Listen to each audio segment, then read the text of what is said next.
Hello everyone, welcome back into this channel, and in this video I would like to show to you the way how to remove or hide object on a video by CapCut application on your mobile phone.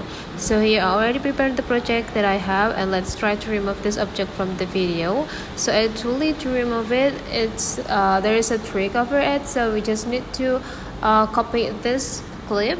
So by clicking the clip until the clip became active, and let's find the copy tools, and whenever we found it, we just need to go click it.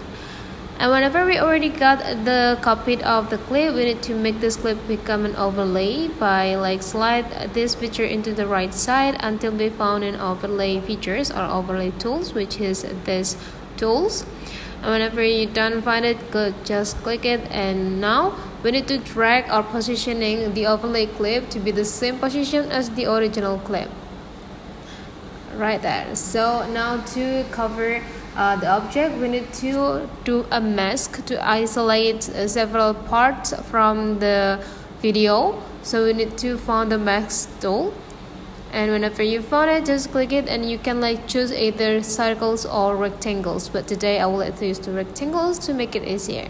And now we need to positioning these frames into this specific part that we want to isolate the part from the video to cover the object.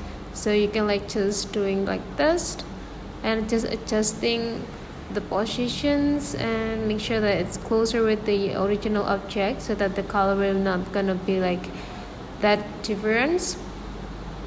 Okay, hold on. So whenever you're done, go click this checklist button. And for the next thing we need to do now is just adjusting the clip, the overlay clip, by pinch with two of our finger and drag it into the object that we want to cover. And now you just need to positioning until it's camouflage. And here we go. Now let's get a test into the result.